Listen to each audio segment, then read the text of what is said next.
أعوذ بالله من الشيطان الرجيم. بسم الله الرحمن الرحيم. إن الله وملائكته يصلون على النبي يا أيها الذين آمنوا صلوا عليه وسلموا تسليما. اللهم صل على محمد وآل محمد.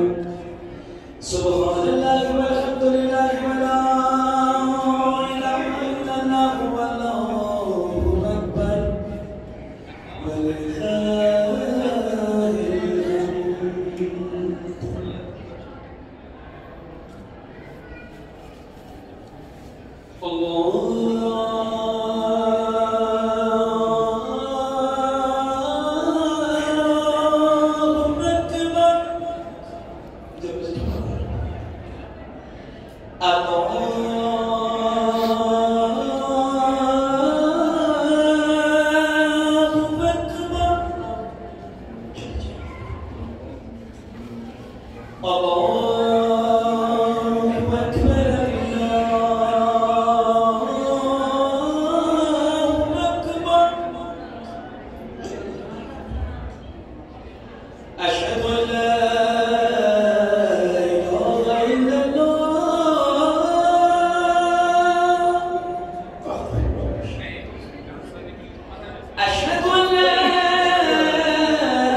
أشهد أن أمير المؤمنين وإمام المتقين عليا ولي الله.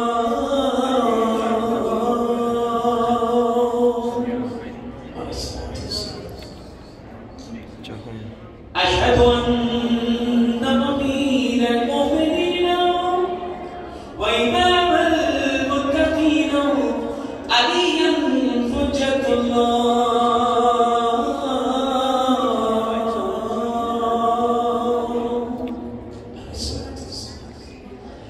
حي على السلام حي على السلام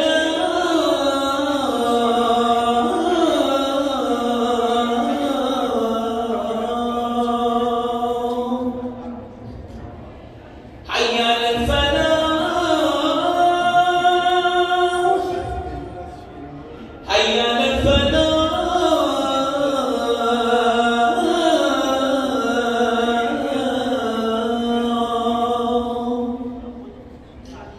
حي على خير الأمل حي على خير الأمل. الله